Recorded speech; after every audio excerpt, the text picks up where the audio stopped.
The diamonds on Geneviève Dubois's throat were said to have once belonged to exiled royalty, a cascade of ice and fire catching the light of 1,000 camera flashes. They called it the Monaco Star. As she stood on the arm of real estate magnate Declan Bishop at the Metropolitan Legacy Gala, she was the picture of triumph.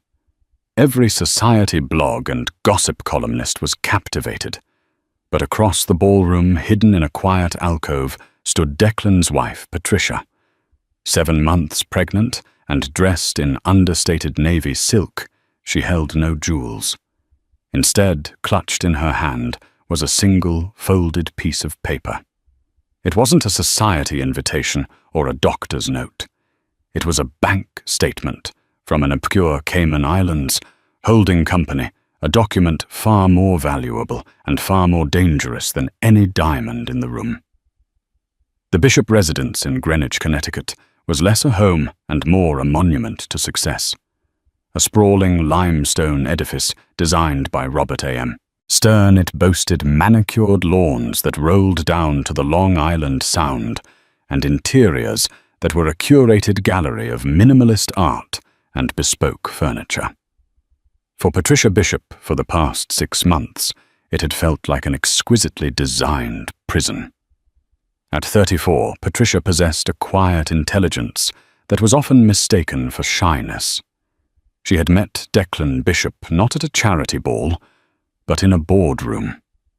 Armed with an MBA from Wharton, she had been the analytical engine behind the early explosive growth of Bishop Holdings. She was the one who could dissect a balance sheet in minutes, who saw the hidden risks in a leveraged buyout, and who structured the deals that made Declan the charismatic icon he was. They were a formidable team, his vision, her execution. Then came the pregnancy. It was planned, wanted, and celebrated. Declan had been ecstatic. "It's time, Cat," he'd said, his hand on her still flat stomach. "You've built this empire with me. Now build our family. Step back, rest. You've earned it." So she did. She handed over her duties as chief financial officer to a trusted deputy and embraced the quiet life of an expectant mother. At first it was a welcome respite, but soon the quiet curdled into silence. Declan, once home by 7 for dinner every night, began having late-night investor meetings. Business trips to Singapore and Dubai were extended by days without clear explanation. When he was home, he was distant. His phone always angled away from her, a faint, unfamiliar scent of perfume clinging to his suits, something floral and audacious, completely unlike her own subtle scent of sandalwood and citrus. The first concrete crack in her carefully constructed world appeared not with a bang, but with a line item on a credit card statement. It was an American Express Centurion card, the one reserved for their most extravagant personal expenses. Tucked between a charge for a case of 1982 Chateau Lafite Rothschild and a donation to the New York Philharmonic was a charge for $385,000 from a jeweler she didn't recognize, Laurent Duval, a private appointment-only atelier in Paris known for sourcing and setting historically significant gems. Patricia's heart went cold. Her anniversary was months away. Her birthday had just passed. This was not a gift for her. She didn't confront him. Her training had taught her that you never show your hand until you understand the entire game. Instead, she began to watch. She used her old, still active administrative access to the company's servers, telling herself it was just to stay sharp. Late at night, when Declan was asleep, or more often stuck in the city, she would sit in her home office, the glow of the monitor illuminating her focused face. She started with expense reports. There were dinners for 2 at Daniel and Percé charged as client entertainment. A suite at the Hotel Plaza Athénée in Paris for a week, booked during a supposed solo trip to check on their London office. Flights, gifts, a pattern of breathtaking expenditure, all cleverly disguised within the corporate labyrinth she herself had helped design. The name Geneviève Dubois appeared on a dinner reservation Declan had forwarded to his personal email. A quick, discreet search revealed a woman who was her opposite in every way. A former model turned brand ambassador.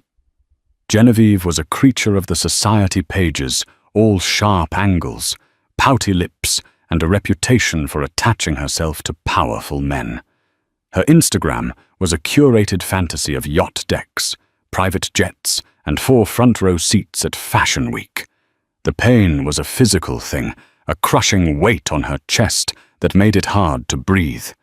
It was a profound and absolute betrayal, not just of their vows, but of their partnership.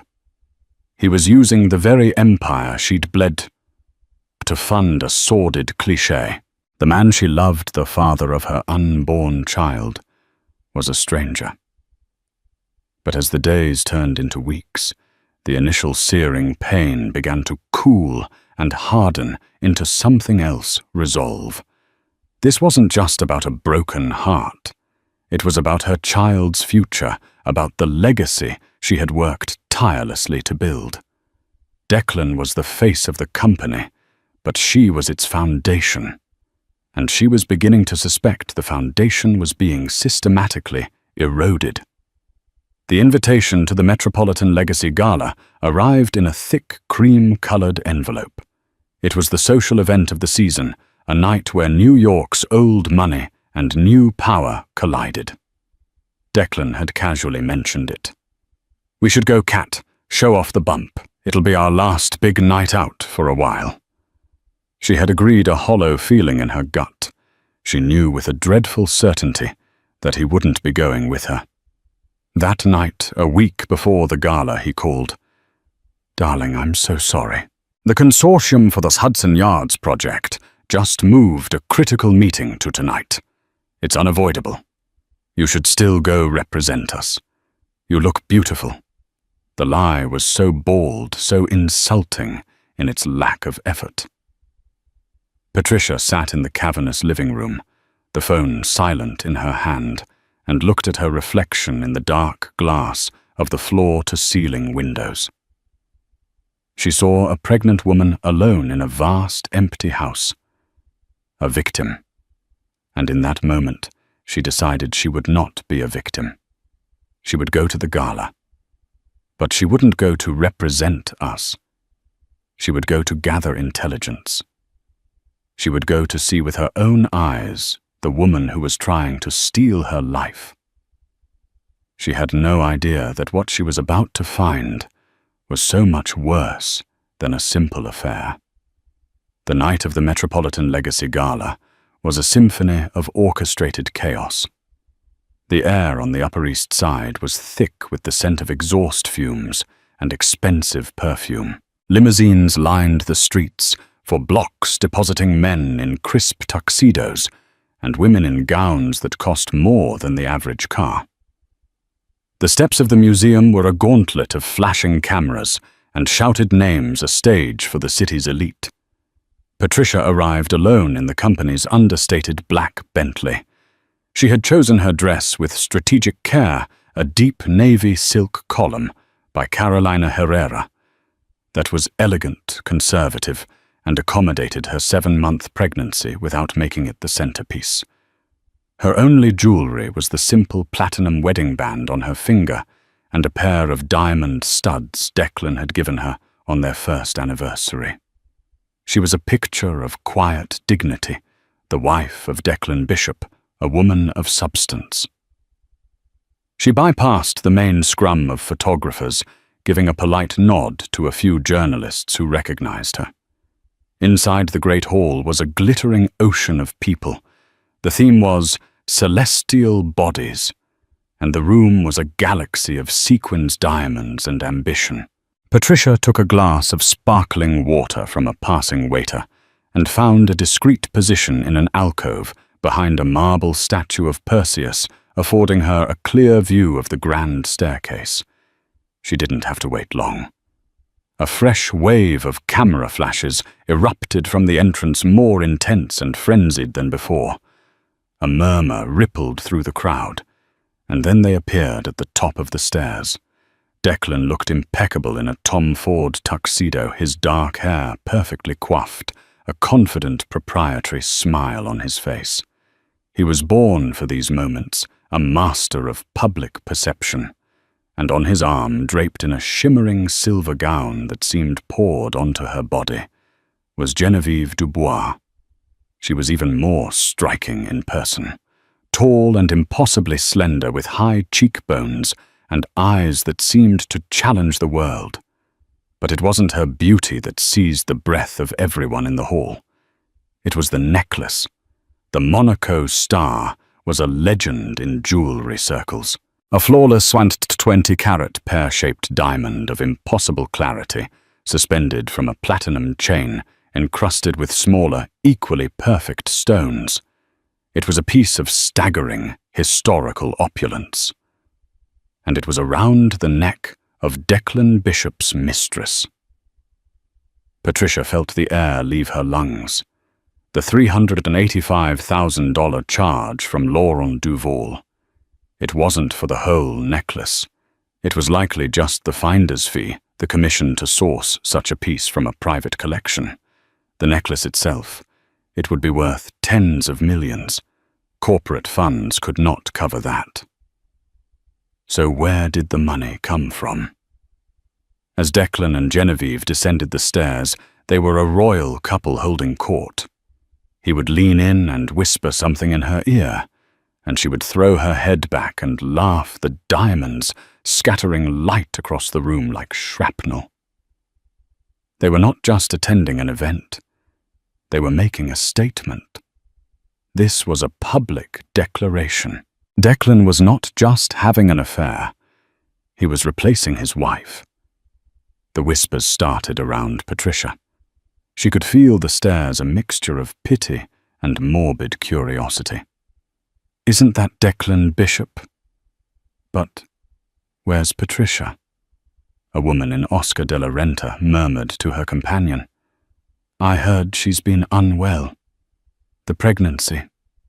The other replied, her eyes locked on Genevieve. My God, look at that necklace. He's certainly not holding back. Patricia stood perfectly still, her hand resting protectively on her stomach. The baby kicked a small, insistent flutter against her palm. It was an anchor in the swirling vortex of humiliation. This was no longer just about her. She watched them work the room. Declan introducing Genevieve to his most important business partners. George Maxwell, the head of a major investment bank. Senator Pullman, whose support was critical for their new downtown development. And Genevieve playing her part to perfection, all charm and dazzling smiles, her hand possessively on Declan's arm. She wasn't just a guest. She was presenting herself as the future Mrs. Bishop. The audacity of it was breathtaking. Declan wasn't just cheating on her, he was erasing her. He was parading his infidelity in the most public forum imaginable, using his mistress as a symbol of his power and virility. He was leveraging the spectacle to enhance his own brand, assuming Patricia was at home pregnant, powerless, and weeping into her pillow. He had miscalculated. Patricia didn't cry. The shock had frozen the tears in her ducts. The humiliation was a fire burning away the last vestiges of the love she had felt for him, and forging something new in its place. It was a cold, hard, and utterly clear sense of purpose. She watched them for another 20 minutes, observing, gathering data, just as she would in a hostile negotiation.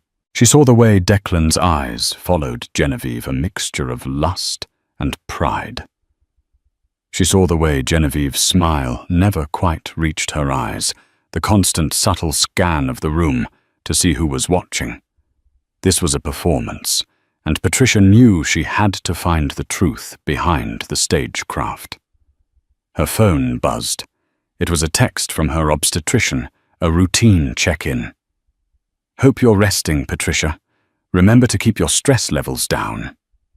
A humorless smile touched her lips. She turned and walked away from the grand spectacle, slipping out a side door without a single goodbye. The cold night air hit her face like a slap.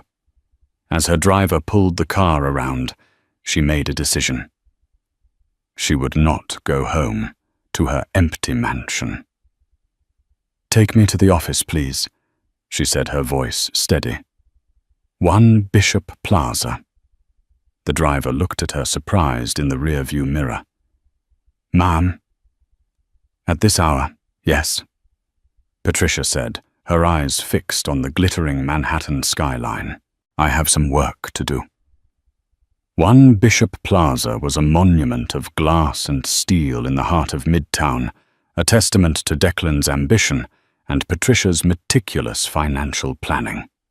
At 11:30 p.m. on the night of the gala, it was a ghost tower, its lobby silent and gleaming under the recessed lighting. The night security guard, a man named Frank, who had worked for them for years, did a double-take when he saw Patricia step out of the Bentley. "Mrs. Bishop, is everything all right?" he asked, his brow furrowed with concern. "Everything is fine, Frank. I just left something in my old office I need to retrieve," she lied smoothly. Her keycard still worked. The elevator ascended in silence, the only sound the soft hum of the machinery. She walked down the plushly carpeted hallway of the 48th floor, the executive level. Her old office, the CFO's office, was next to Declan's corner suite. It had been kept largely as she had left it, a shrine to the woman who had been the company's financial architect. She sat in her old leather chair, the familiar contours a strange comfort. The city lights twinkled below a sea of indifferent stars.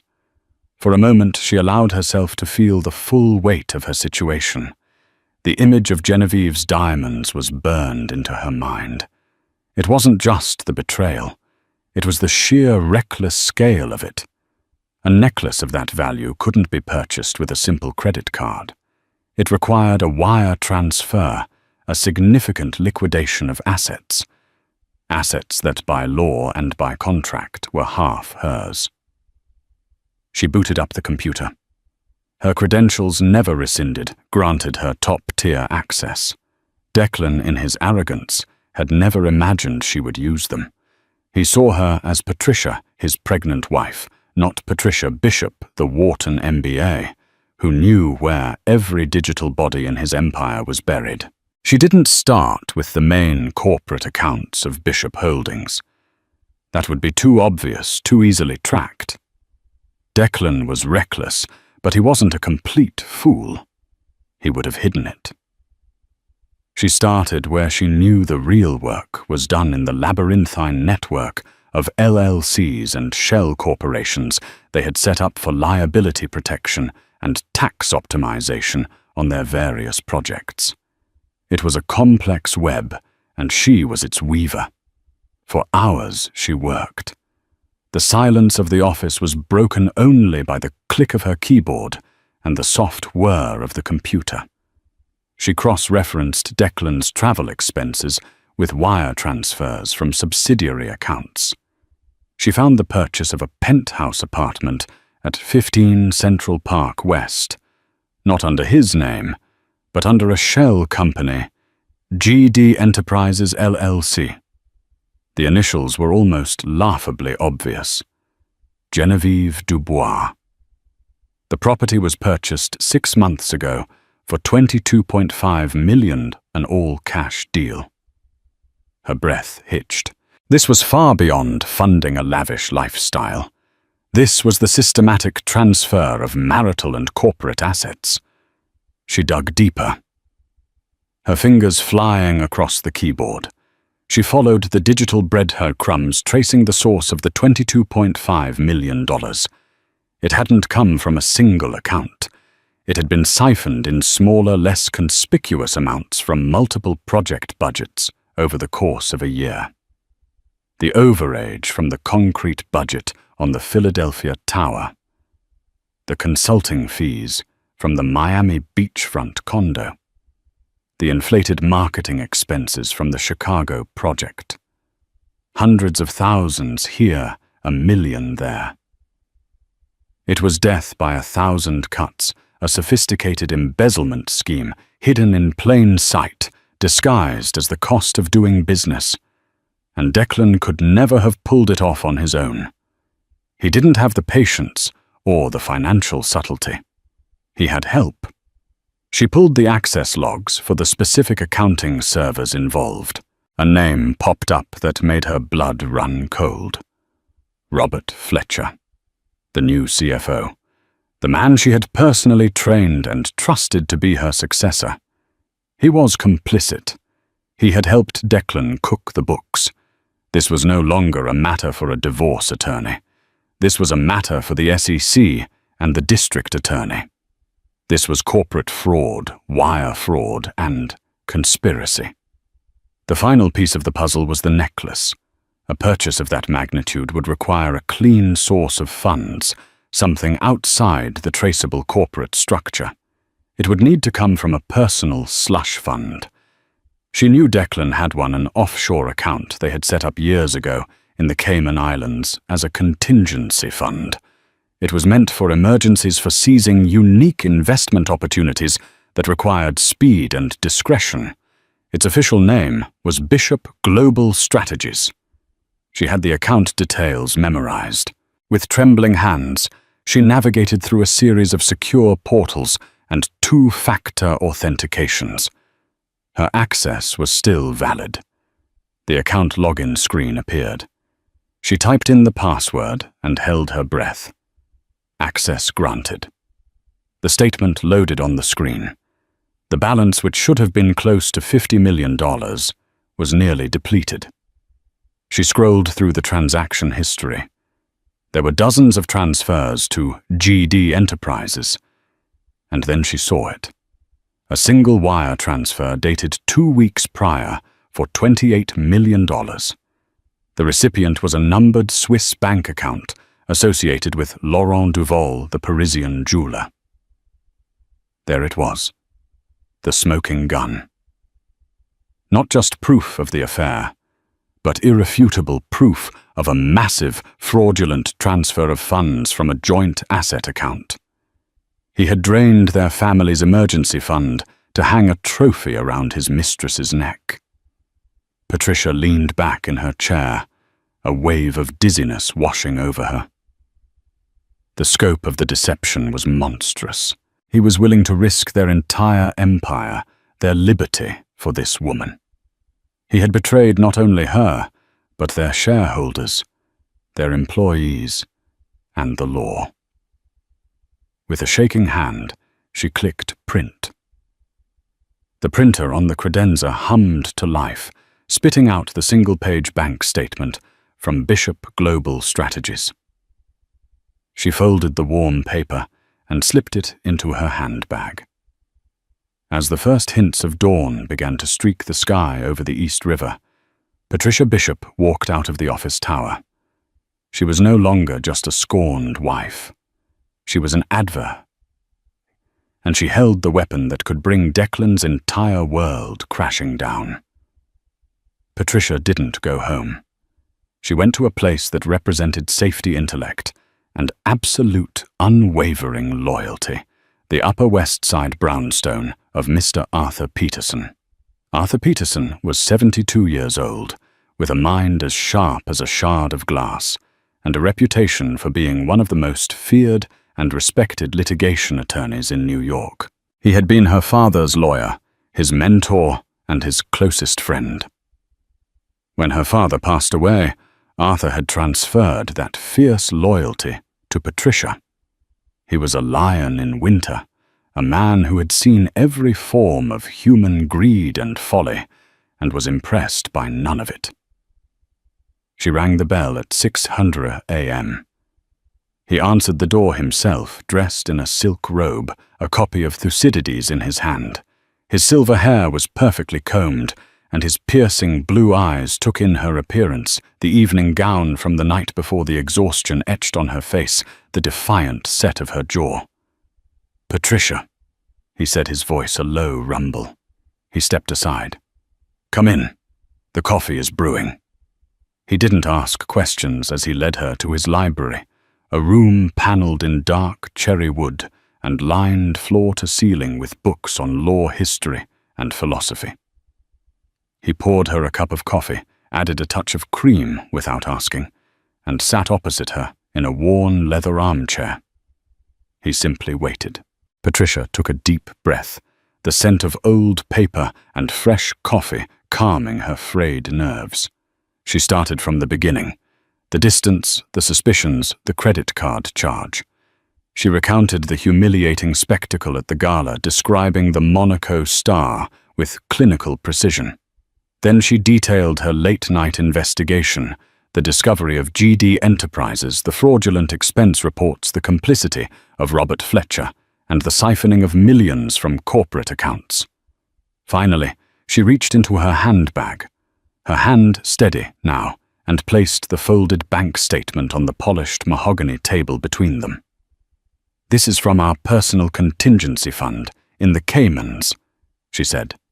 "A $28 million wire transfer to the jeweler 2 weeks ago." Arthur picked up the paper. He put on a pair of reading glasses and scanned the document. His face, already grim, hardened into a mask of cold fury. He read it once, then a second time, his legal mind deconstructing the implications of every number. "He drained Bishop Global," Arthur said, his voice dangerously quiet. "The fool. The arrogant, short-sighted fool." He placed the statement down and looked at Patricia, his gaze softening with a paternal concern that almost broke her composure. "What do you want to do, my dear?" This was the question she had been asking herself all night. What did she want? Revenge to see Declan and Genevieve ruined, their faces splashed across the tabloids. The thought brought a grim, fleeting satisfaction. But it wasn't the answer. "I want to protect my child," she said, her voice clear and strong. "I want to save the company. My father helped me build it. Our employees, our investors. They don't deserve to be ruined by his weakness. I don't want to destroy Bishop Holdings. I want to take control of it." A slow smile spread across Arthur Peterson's face. This was the Patricia he knew, not the victim, but the strategist. "Good," he said, leaning forward. "Destruction is easy. Control requires skill. A messy public divorce and a fraud lawsuit would send the company into a tailspin. The stock would plummet. Competitors would circle like sharks. We need to handle this like a surgical strike, not a demolition." For the next 2 hours, they planned. Arthur, with his decades of legal experience, outlined the strategy. They had Declan cornered on multiple fronts. On the personal front, the blatant infidelity and dissipation of marital assets gave them immense leverage in any divorce proceeding. But the corporate fraud was the true cudgel. "He is facing at minimum 20 years in a federal prison," Arthur stated calmly. "Robert Fletcher as well. They have falsified corporate records, defrauded shareholders, and committed wire fraud across state lines. The moment we place a call to the U.S. Attorney's Office, Declan Bishop, as you know him, ceases to exist." "But we won't make that call," Patricia said, understanding the strategy. "Not yet." "Precisely." Arthur nodded. "We don't use the threat to send him to prison. We use it to force a complete and total capitulation. He will sign over his controlling shares, his voting rights, everything. He will cede the entire empire, not to you directly, that would look like a hostile takeover, but to a trust. an irrevocable trust for the benefit of his unborn child. Patricia saw the brilliance of it. It was clean. It was legally ironclad. The company would be secured for the next generation. Declan would be left with a title, a handsome stipend to maintain his lifestyle, but zero actual power. He would become a ghost in his own machine. "And Fletcher?" Patricia asked. "Fletcher will be our instrument of transition. We will approach him separately. We offer him a choice, become a state's witness, and cooperate fully in the internal restructuring or face indictment alongside Declan. He will choose to save himself," Arthur predicted with certainty. "And Genevieve." The name was bitter on Patricia's tongue. "The money for the apartment and the necklace came from fraudulent sources. They are proceeds of a crime. We will use legal instruments to claw back every single dollar. The penthouse will be seized. The Monaco Star will be returned. Miss Dubois will be left with nothing but a very large tax bill and a tarnished reputation." Patricia felt a wave of relief so profound it almost buckled her. It wasn't about revenge. It was about justice. It was about restoring order to a world that had been thrown into chaos by one man's ego. Arthur stood up and walked to his desk. He picked up a pen. "I will have my team draft the transfer agreements and the trust documents. They will be ready by tomorrow afternoon. We will arrange a meeting. Not here, not at your home. A neutral ground, a boardroom at my firm. You, me, Declan, and his lawyer, though I suspect he'll be foolish enough to come alone." He looked at Patricia, his eyes filled with a fierce pride. "You go home now. Get some sleep. Rest for your baby. Let me sharpen the knives." As Patricia left the brownstone, the morning sun was bathing the city in a cool, clear light. She felt exhausted, but for the first time in months, she also felt powerful. She wasn't the millionaire's wife anymore. She was the woman holding the bank statement, and she was about to rewrite the future. The law firm of Cromwell and Stern occupied 3 floors of the Seagram building, an icon of corporate power on Park Avenue. The boardroom Arthur Peterson had chosen for the meeting was a masterpiece of intimidating minimalism. A 20-foot-long slab of polished granite surrounded by Eames chairs enclosed on 3 sides by floor-to-ceiling glass that offered a panoramic view of the city. It was a room designed to make one feel small and exposed. Patricia arrived first with Arthur. She was dressed in a simple but impeccably tailored maternity business dress, her hair pulled back in a neat chignon. She looked calm, composed her face an unreadable mask. She held a leather portfolio containing her copies of the evidence. Declan arrived precisely at 2:00 p.m. alone. He strode into the room with his signature brand of easy confidence, a smile on his face, though it didn't quite reach his eyes. He had clearly misinterpreted the reason for the meeting, assuming it was the first step in a standard messy divorce negotiation. "Patricia," he said, his voice smooth as silk.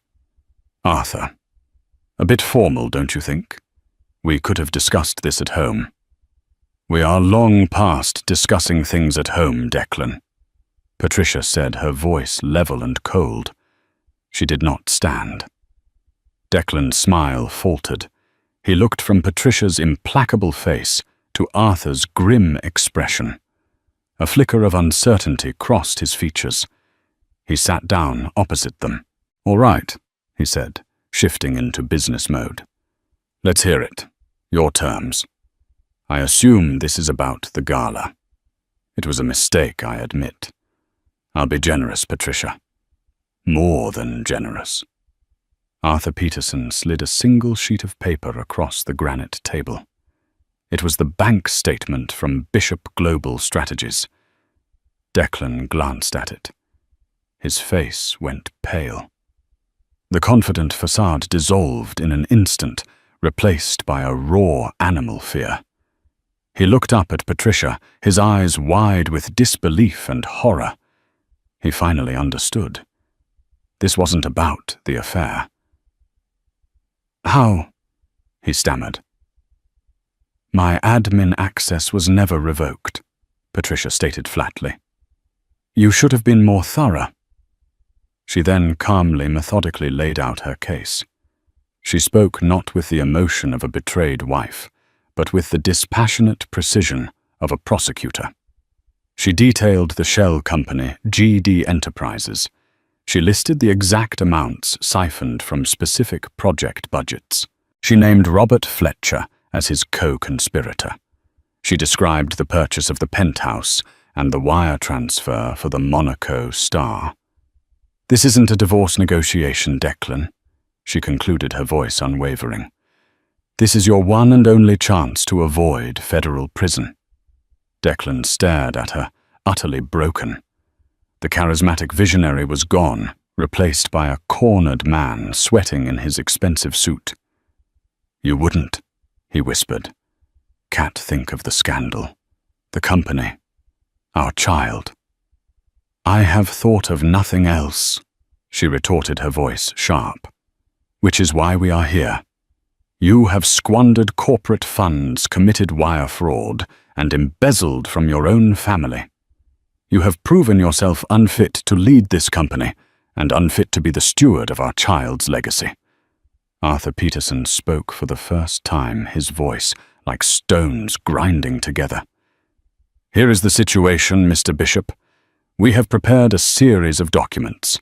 You will sign them today, right now, or I will make a phone call to the U.S. Attorney for the Southern District of New York. I have him on speed dial." He placed a thick stack of documents in front of Declan. "This first document," Arthur explained, "is an irrevocable transfer of your 51% controlling interest in Bishop Holdings to a blind trust.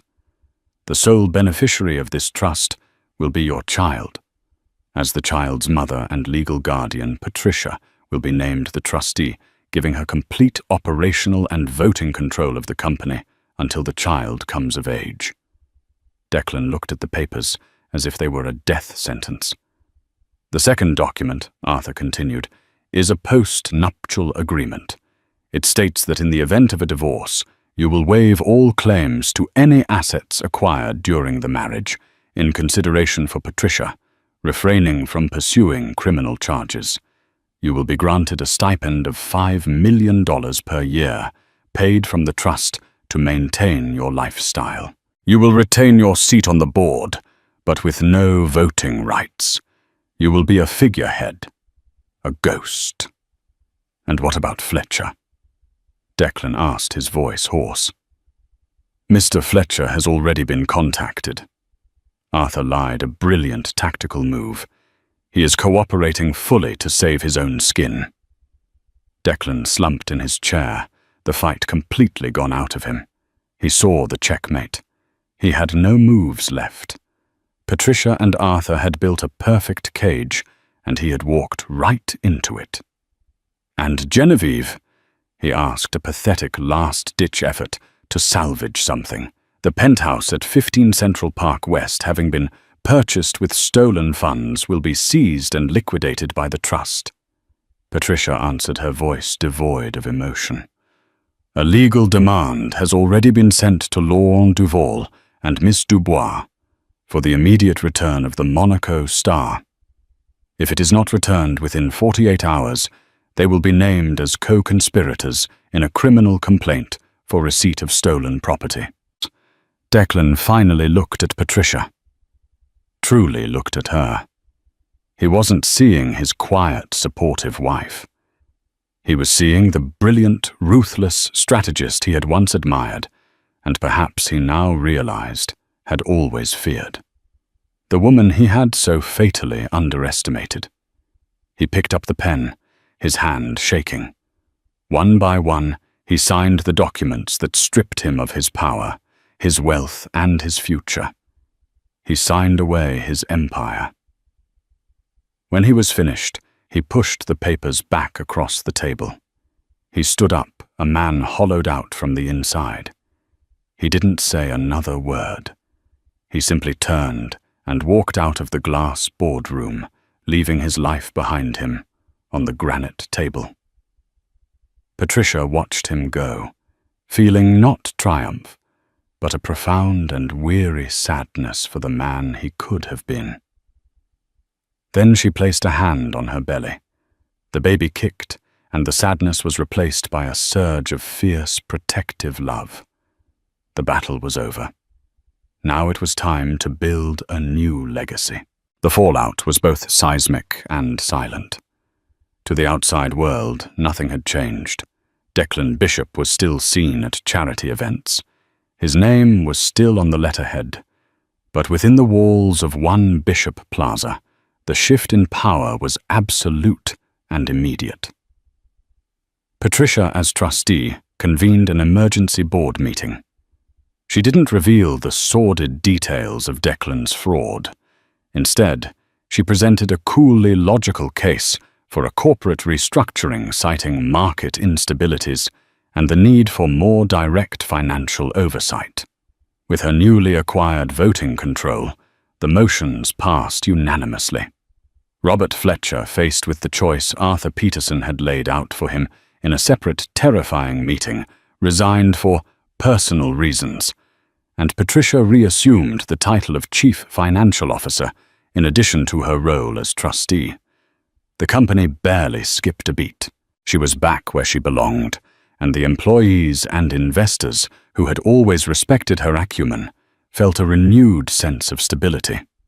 Declan became a phantom. He attended meetings but never spoke.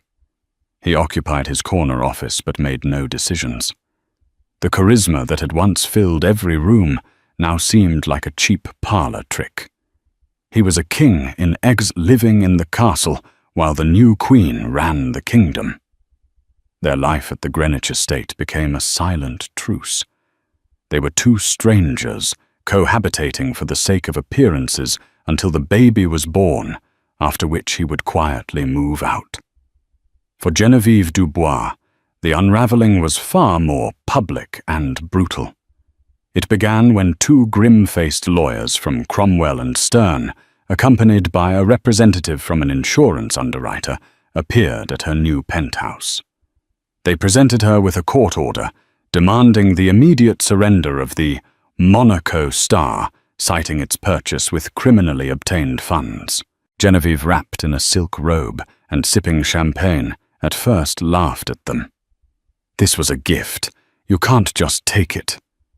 The lead lawyer simply slid a file across her marble coffee table. "Miss Dubois, this file contains evidence of a multi-million-dollar fraud.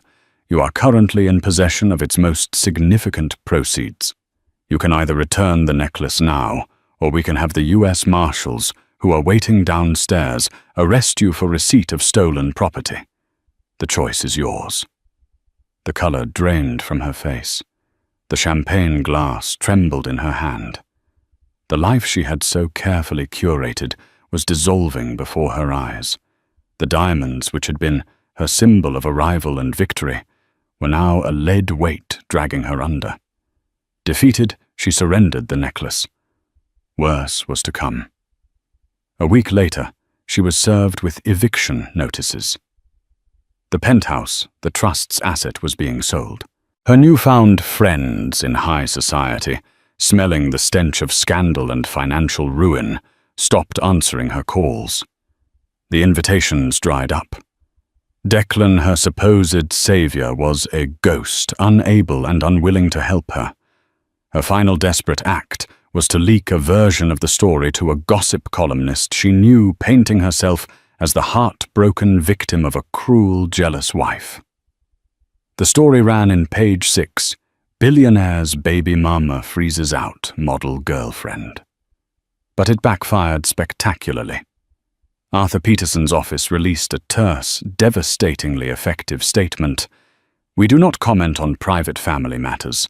However, we can confirm that Bishop Holdings is conducting a full internal audit, regarding the misappropriation of corporate assets by former executives. We will cooperate fully with any and all legal authorities. The words misappropriation and former executives shifted the entire narrative. Suddenly, Genevieve wasn't a wronged lover. She was potentially implicated in a financial crime. The story died overnight. No one wanted to be associated with that kind of trouble. Stripped of her jewels, her home, and her benefactor, Genevieve Dubois, disappeared from the New York social scene as quickly as she had arrived. A cautionary tale whispered at cocktail parties. Patricia paid little attention to the drama. Her focus was singular, the company, and her baby.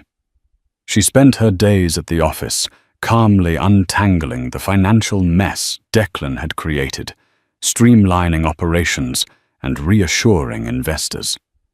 She discovered the fraud was even deeper than she had initially realized. Declan had been using company funds to prop up risky personal side ventures that were all failing. Methodically, she cut the losses, shored up the foundations, and steered the ship back on course. She worked with a quiet, relentless efficiency that earned her a new level of respect from the board and her employees. They had known her as the quiet planner behind the charismatic front man. Now they saw her as the formidable leader who had saved them from the brink. She wasn't Declan Bishop's wife. She was Patricia Bishop, the woman in charge. 2 months after the silent coup in the glass boardroom, in the sterile quiet of a private suite at Lenox Hill Hospital, Patricia gave birth to a healthy 7-pound baby boy. She named him Andrew, a strong classic name, her father's name. As she held him in her arms for the first time, the sterile quiet bloomed into a profound peace. His tiny fingers curled around her index finger, a grip of surprising strength. Looking down at his small, perfect face, she felt the last year of pain, betrayal, and icy resolve melt away, replaced by a wave of love so fierce and absolute it was breathtaking. This tiny, vulnerable life was the reason for every hard decision, every sleepless night, every ounce of strength she had been forced to summon. He was not just the heir to an empire. He was the architect of her rebirth. Declan's visit was a study in dissonance. He arrived bearing an ostentatious bouquet of white orchids that seemed to wilt in the room's quiet intimacy. He stood by the bedside, his bespoke suit looking out of place, his posture stiff and uncertain. He was a visitor in what should have been his own life. He looked at Andrew nestled in Patricia's arms, and a complex emotion flickered in his eyes: pride, regret, and the bitter recognition of his own irrelevance. He has your eyes," Declan stammered, the first words spoken into the heavy silence. "Yes, he does," Patricia replied, her voice soft but not inviting. There was no anger left in her, only a vast, empty space where her love for this man used to be. She looked at him and saw not the titan of industry or the husband who had shattered her heart, but a diminished figure, a ghost haunting the edges of a future he had forfeited. He was the father of her child, a biological fact that could never be erased, but he was no longer her partner. He was no longer the center of her world. The center of her world was asleep in her arms. He offered a few more stilted congratulations, asked perfunctory questions about the delivery, and then, after 10 agonizing minutes, he retreated from the room. Patricia knew as she watched him go that this was the true end. Their marriage was a contract, their home a shared space, but their life together was over. The year that followed was a blur of focused intensity. Patricia navigated the strange duality of her new life with a grace that surprised even herself. By day, she was the formidable head of Bishop Holdings. She sat at the head of the long granite table in the main boardroom, Declan's old seat, and commanded the room not with charisma and bluster, but with quiet competence and irrefutable logic. She dismantled the toxic culture of risk and ego that Declan had fostered, replacing it with one of integrity, innovation, and strategic patience. Free from the constant drain of his vanity projects and fraudulent siphoning, the company flourished.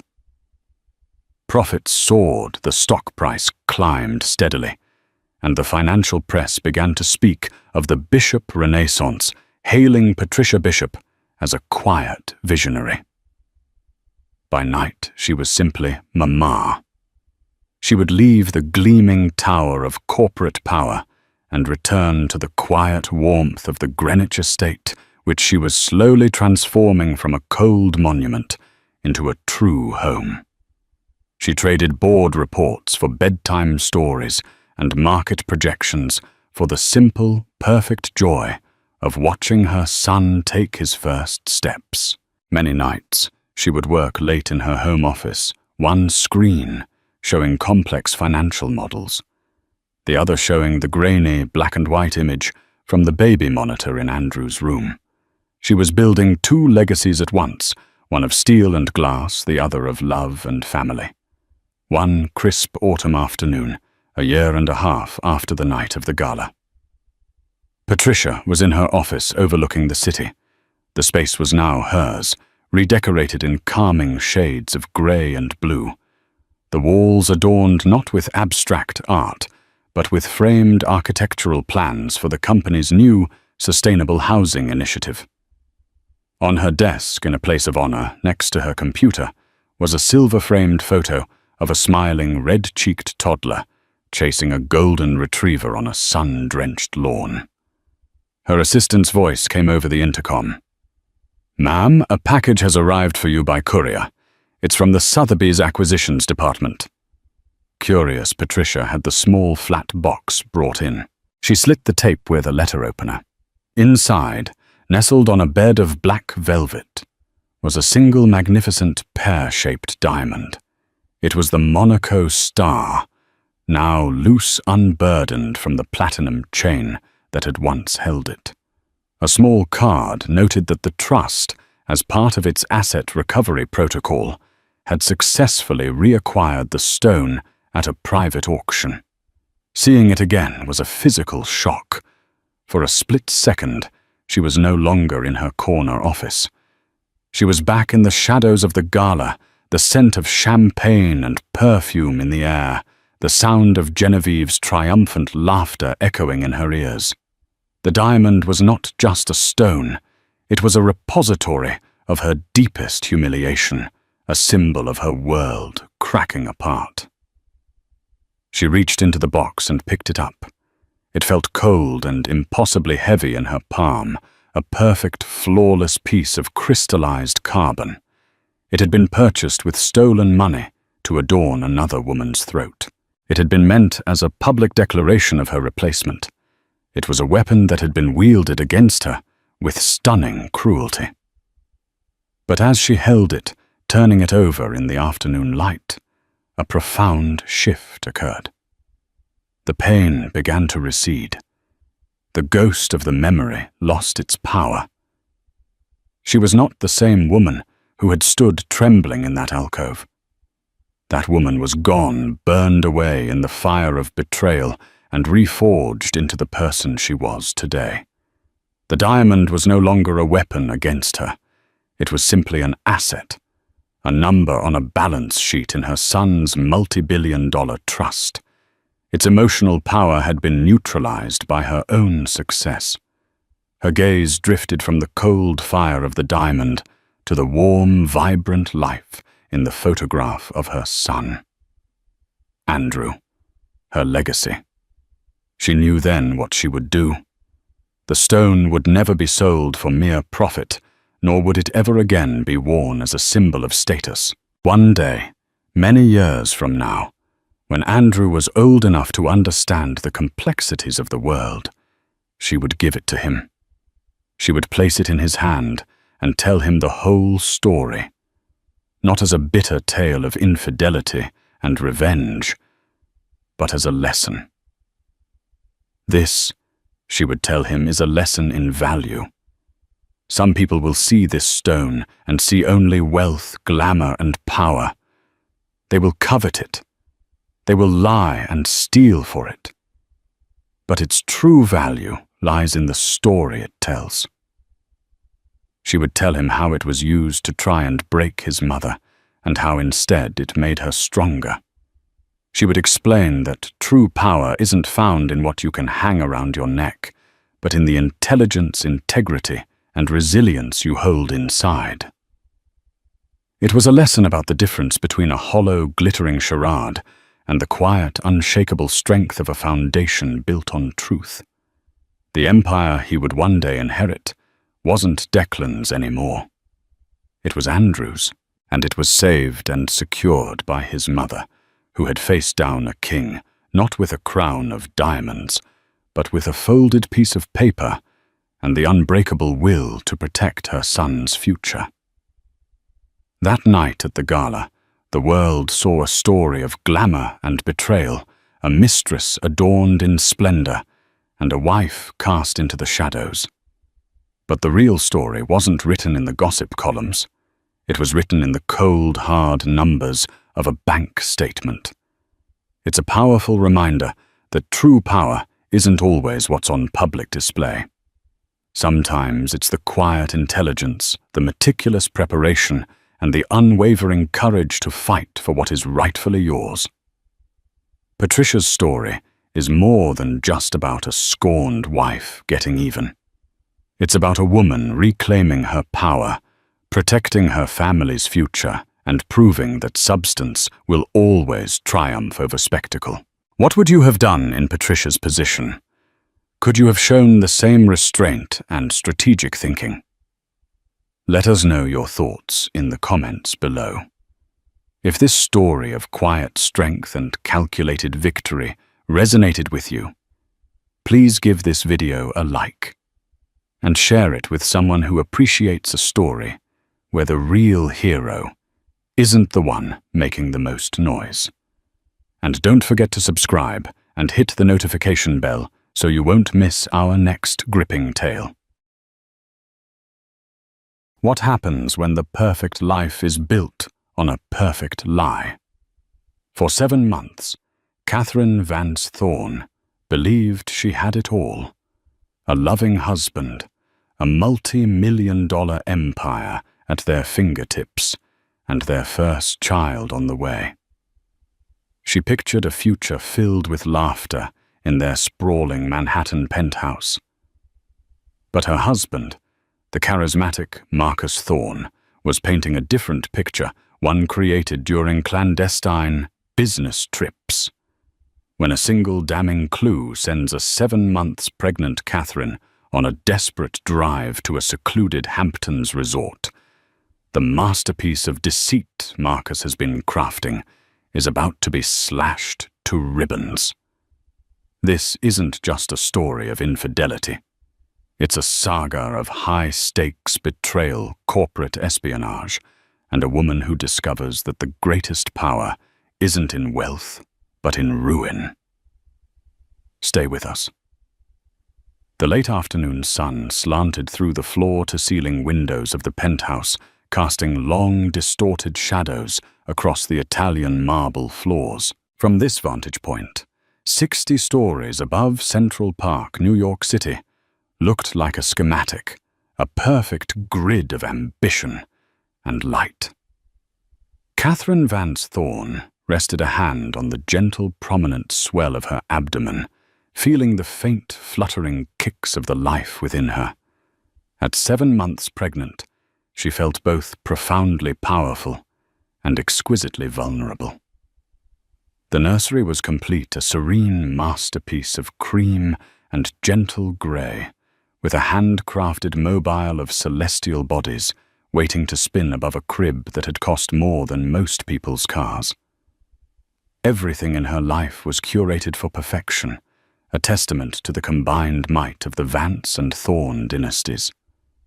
Her family, the Vances, were old money, their wealth rooted in shipping and real estate, a quiet, unshakable force in the city's financial landscape. Marcus's fortune was newer, louder, forged in the volatile crucible of hedge funds.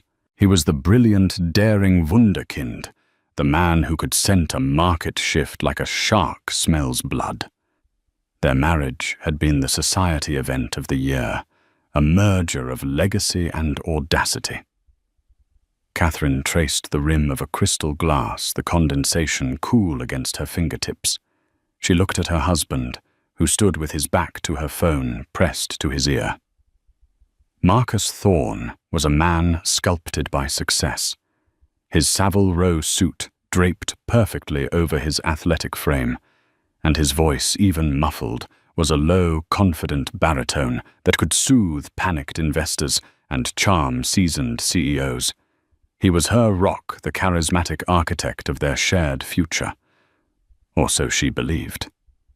"No, absolutely not," he said into the phone, his tone sharp. "The timeline is immutable.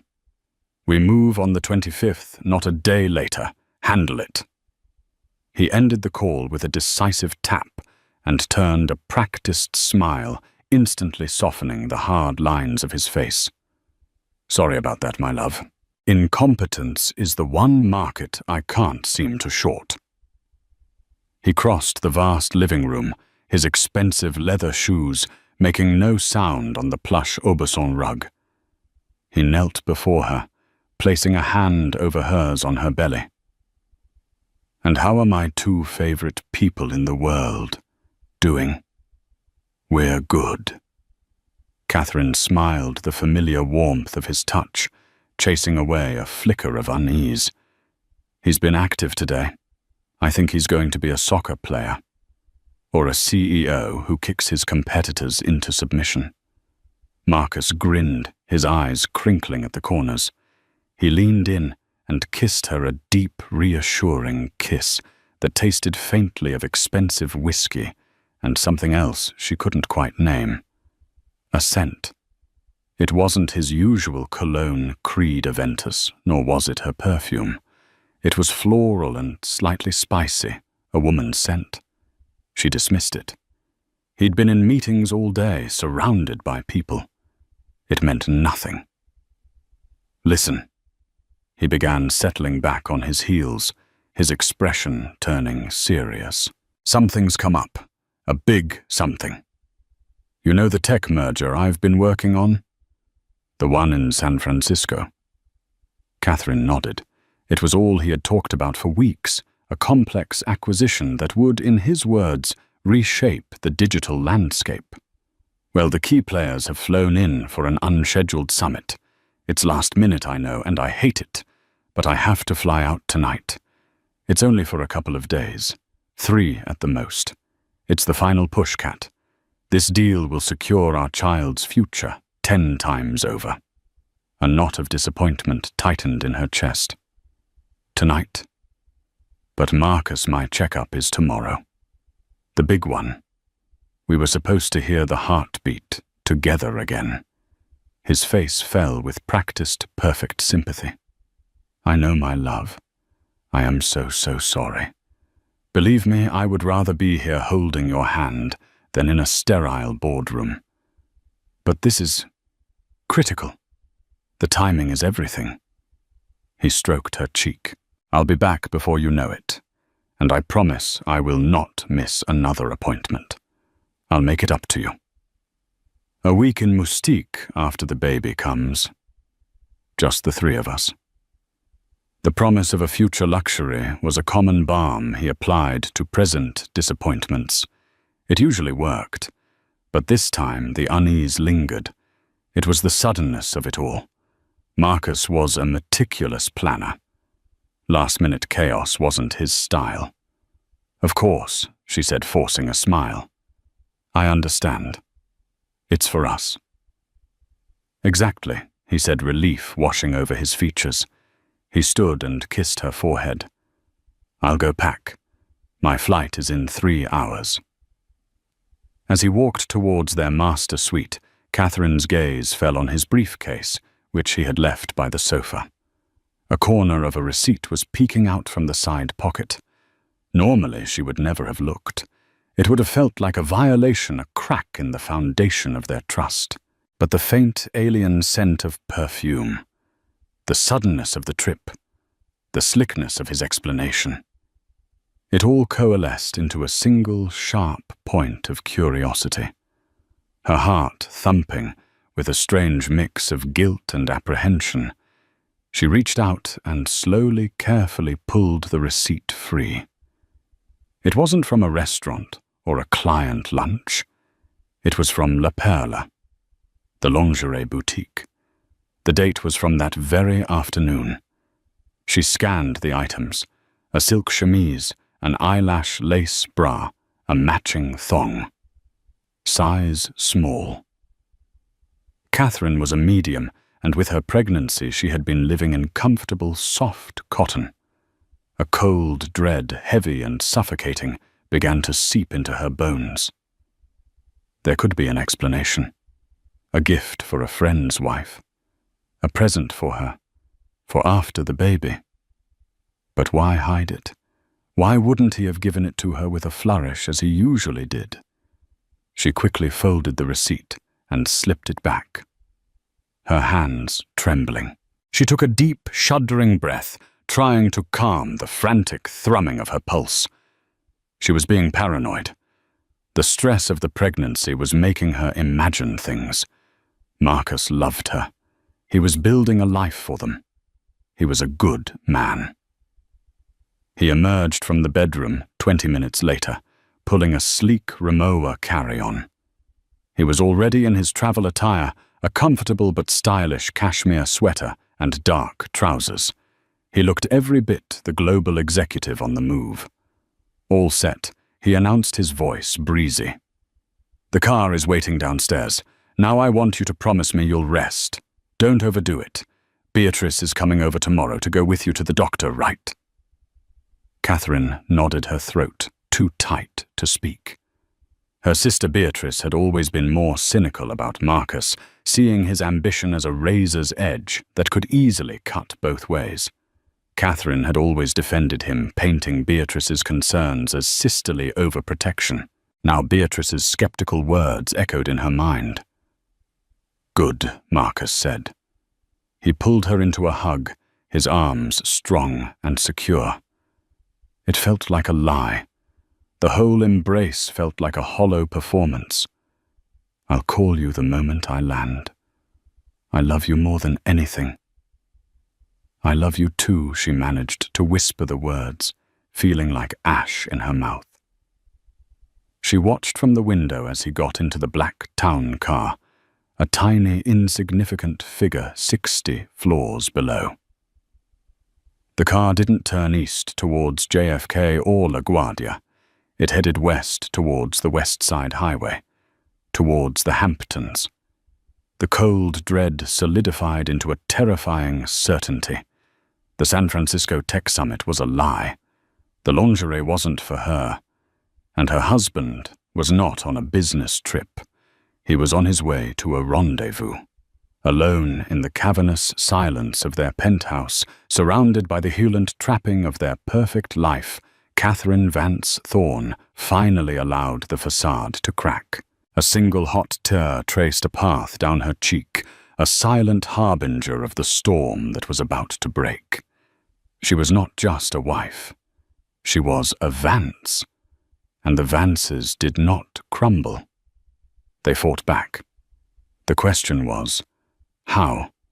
The initial shock was already hardening into something else, something cold and sharp. A plan began to form in the ruins of her trust, a plan that would take her from her gilded cage and set her on a collision course with the ugly truth. The silence in the penthouse after Marcus left was no longer peaceful. It was suffocating. Every ticking clock, every hum from the climate control system seemed to mock Catherine's newfound solitude.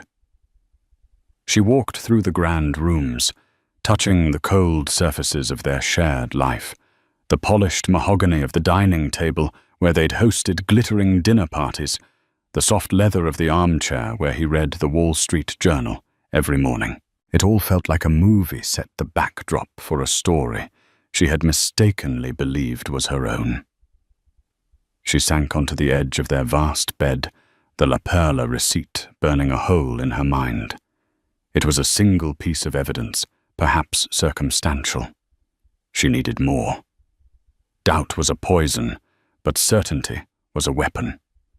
Her mind raced sifting through the last few weeks, searching for other inconsistencies she had glossed over. The late-night conference calls, where his voice was hushed the weekends he'd spent at the office, but came home looking relaxed, not tired. The password on his personal laptop, which had always been her birthday, was suddenly changed.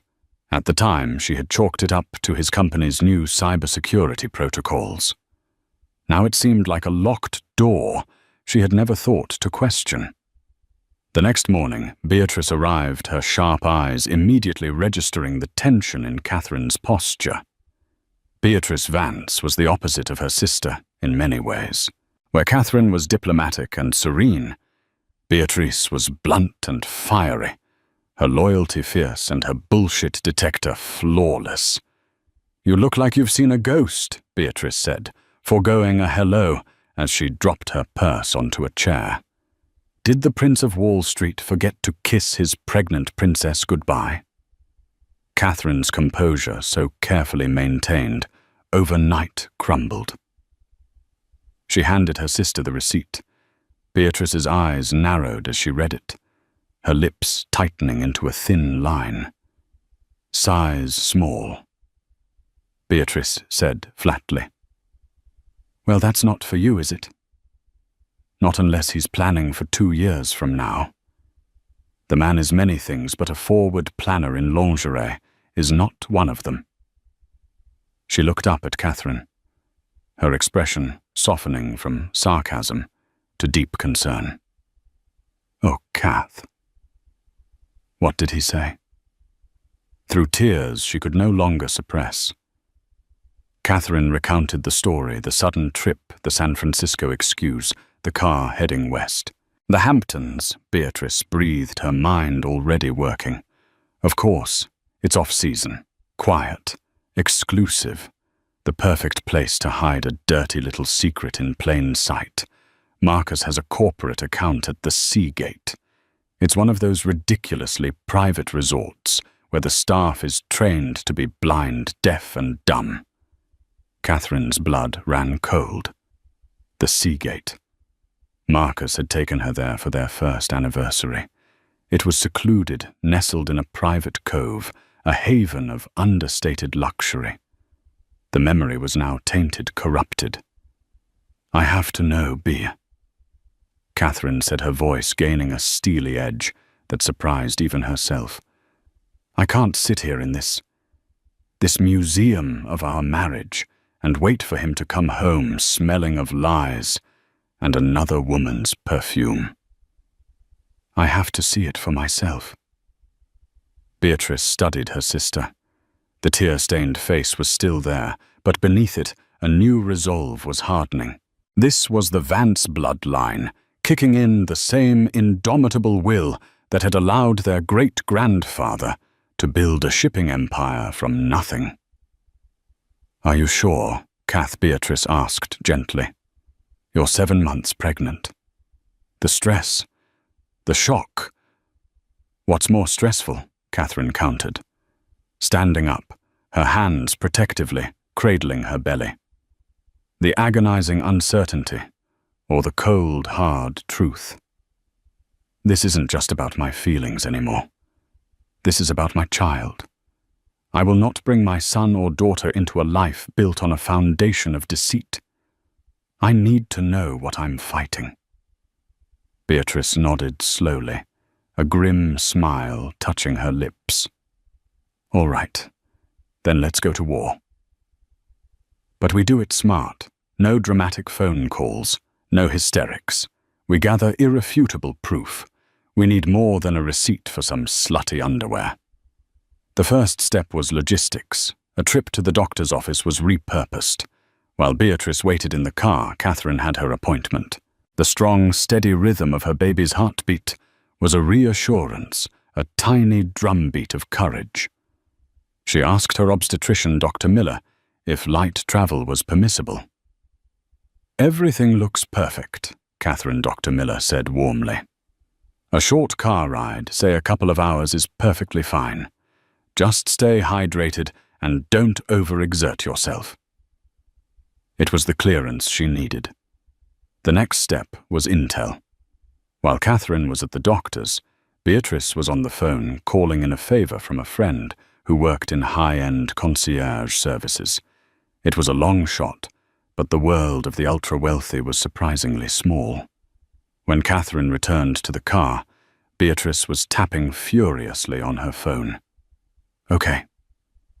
I think I have something," she said, her voice low and excited. "My friend Jessica owes me one." She pulled some strings.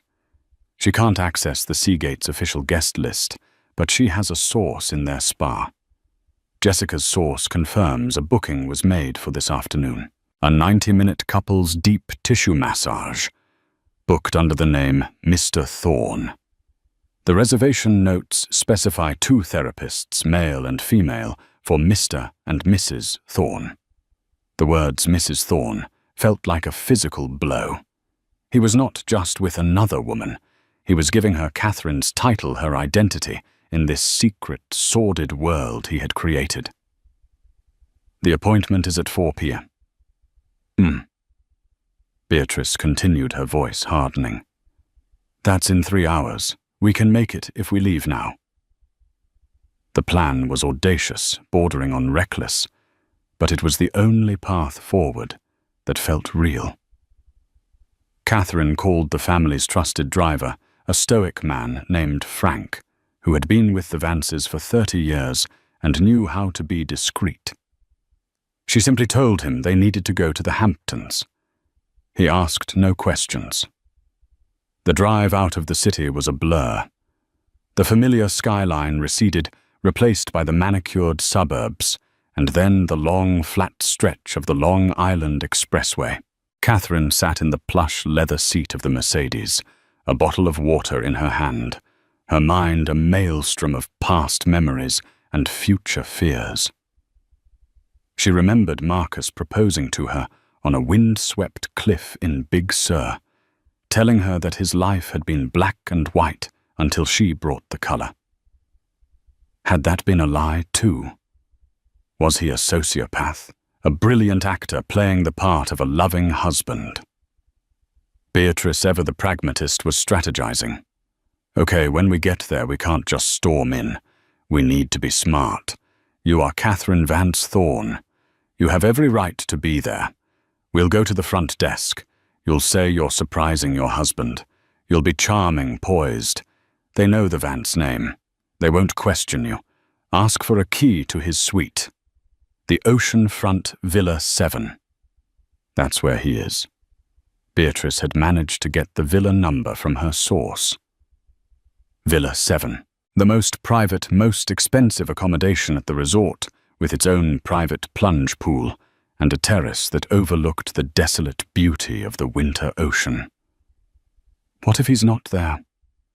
What if they're at the spa? Catherine asked, her voice trembling slightly. "Then we wait," Beatrice said firmly. "We sit in the lobby. We order tea, and we wait for Mr. and Mrs. Thorne to return from their relaxing afternoon. But my gut says they'll be back in the room.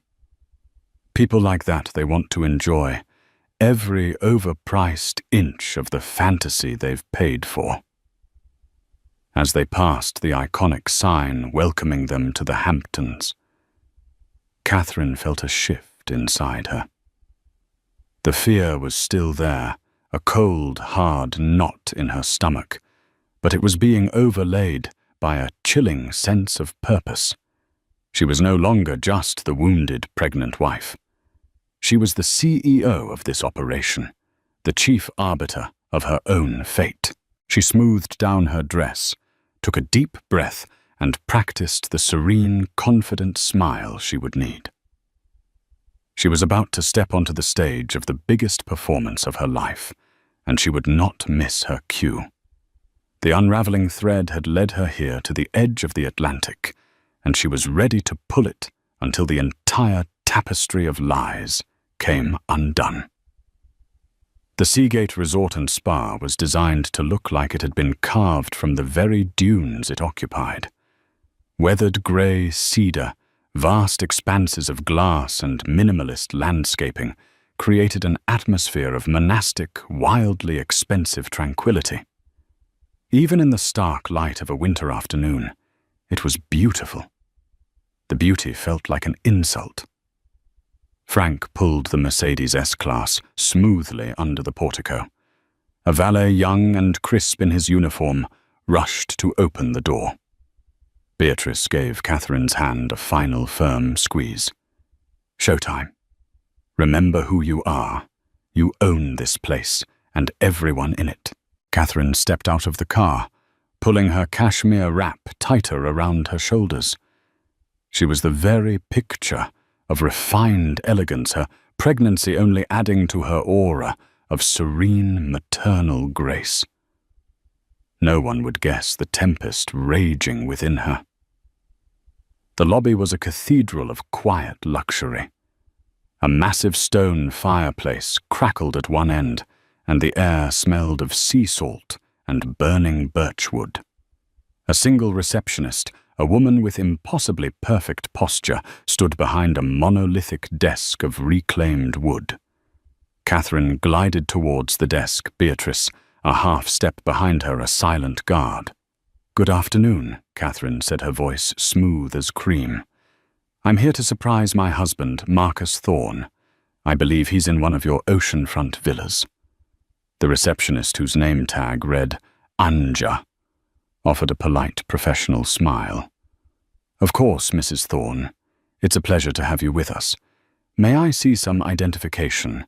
Catherine produced her driver's license. Anja's eyes flickered from the ID to Catherine's face, then to the name Thorne. The recognition was instant. Marcus Thorne was a name that commanded respect and discretion.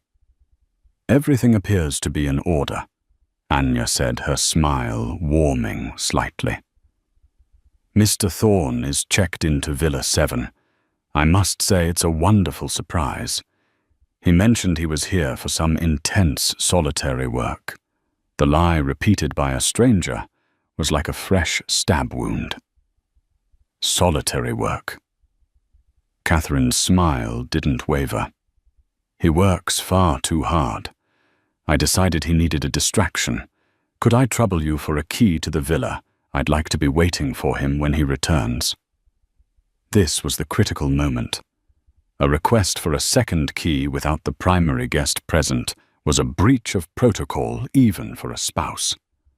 Anya hesitated, her professional training warring with the desire to please a guest of Catherine's stature. Normally we would need to call the room to get Mr. Thorne's verbal confirmation. She began, her tone apologetic. Catherine leaned forward slightly, her voice dropping to a confidential, charming whisper. "Anya, I've just driven 2.5 hours from the city.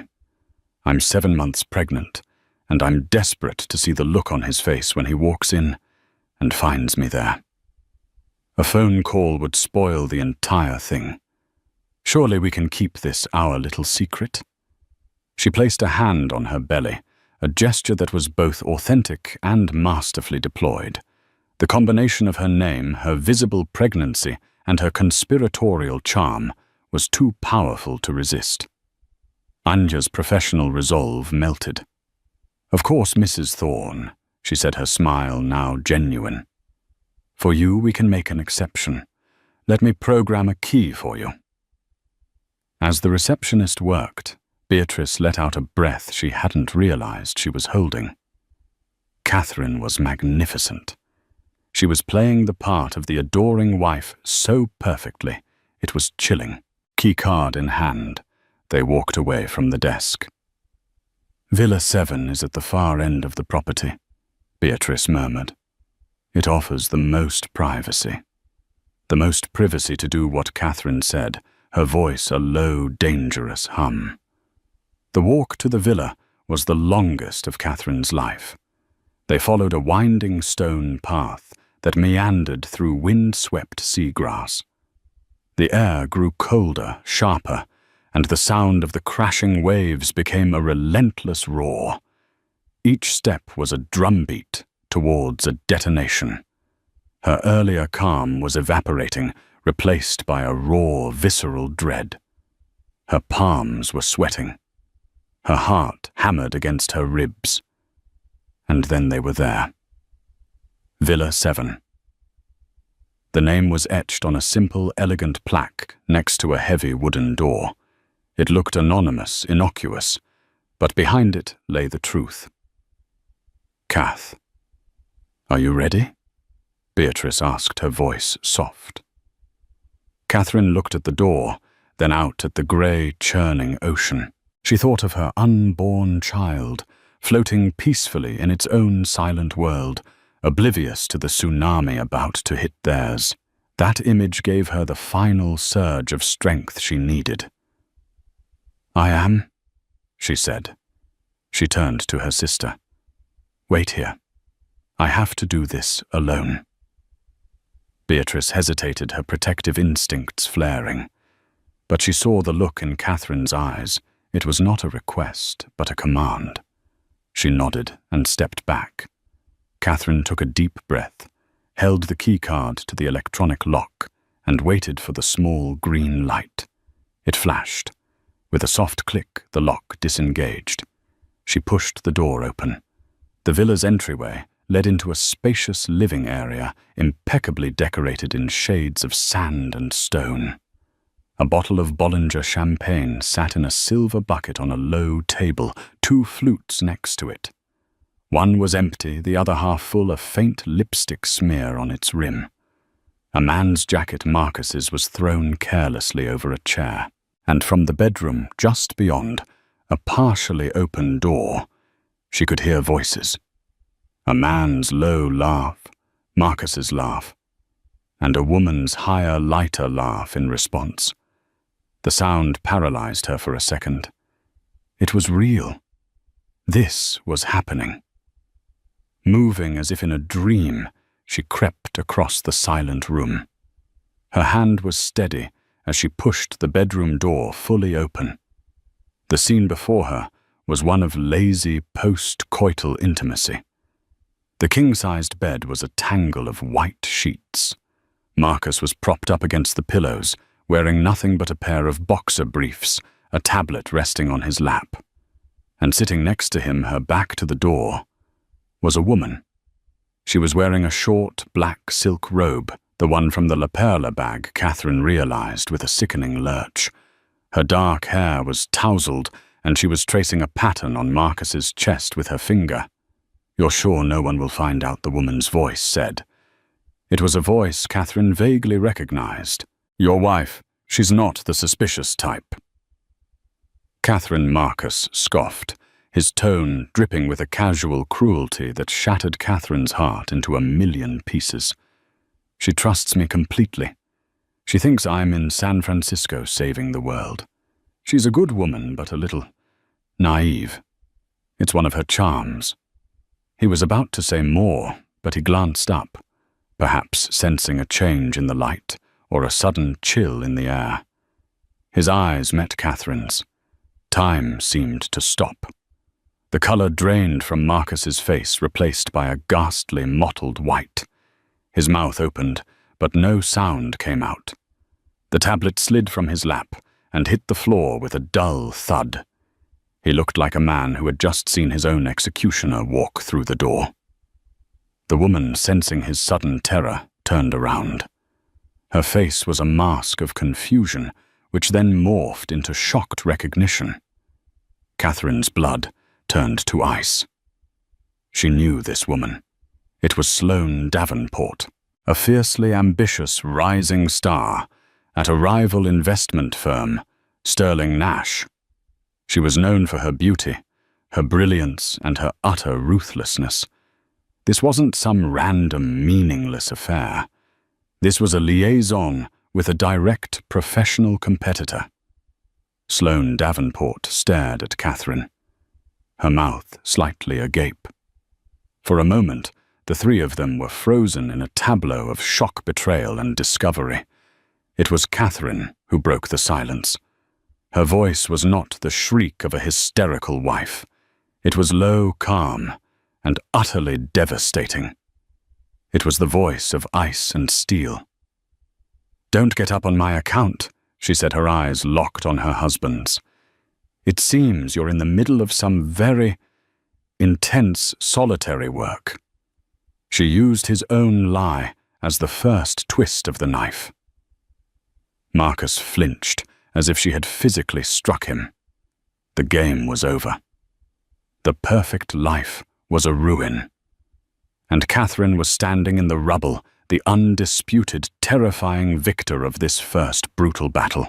The silence that followed Catherine's words was thick and suffocating. Sloane Davenport, recovering her composure with the speed of a seasoned predator, quickly clutched the silk robe tighter around herself, a flicker of defiance in her eyes. But Marcus remained frozen, his face a canvas of pure, unadulterated panic. The cocksure master of the universe was gone, replaced by a cornered animal. "Catherine," he finally stammered, his voice a hoarse whisper. What are you doing here? You should be in New York. The baby is fine."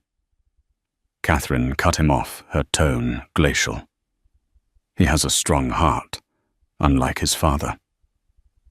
She let her gaze drift disdainfully over Sloane, then back to Marcus. "I see the San Francisco Tech Summit was relocated, and that the dress code is more casual than I imagined. Is she part of the acquisition, Marcus, or just a disposable asset?" Each word was a precisely aimed dart. Sloane's face hardened. She stood up, a calculated move to assert some form of control. "I think I should go."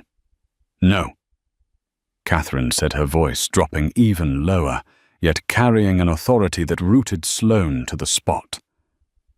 "You stay. You were part of this business meeting. You should see it through to its conclusion." Catherine took a deliberate step into the room, her presence dominating the space. She looked around the suite at the champagne, the tangled sheets, the view of the desolate ocean. "It's a beautiful room. I remember it. We celebrated our first anniversary here. Did you tell her that, or does the personal history of the places you defile not matter?" Marcus finally found his legs, scrambling out of the bed and grabbing for his trousers. "Cat, please. Let's not do this here. Let's go somewhere and talk." "This isn't what it looks like." Catherine let out a short, sharp laugh, devoid of any humor. "It isn't what it looks like, Marcus. Do you think I'm an idiot? Do you have any idea how insulting that sentence is? I am standing in a hotel room that you booked under your name, looking at you and your associate from a rival firm, half naked in a bed that you paid for. It is exactly what it looks like. The only question is for how long." Sloane, seeing an opportunity to sow chaos, spoke up. "For about 6 months," she said coolly, looking directly at Catherine. "If you're going to have the details, you might as well have them all." It was a cruel, calculated blow, designed to shatter Catherine's composure.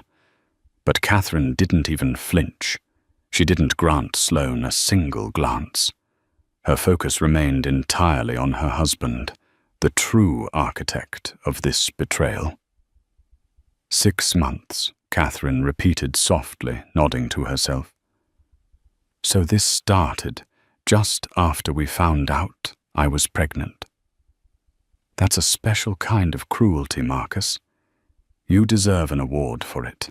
She turned, her movement fluid and graceful, and walked back towards the door. She did not slam it. She did not run. She simply left, leaving a vacuum of shock and recrimination in her wake. Her retreat was more powerful than any screaming match could ever have been. Beatrice was waiting by the door, her face pale with anxiety. The moment she saw Catherine's expression, a mask of cold, terrifying calm, she knew. "Let's go," Catherine said, her voice flat. They walked back down the winding path, the roar of the ocean now sounding like a symphony of her rage.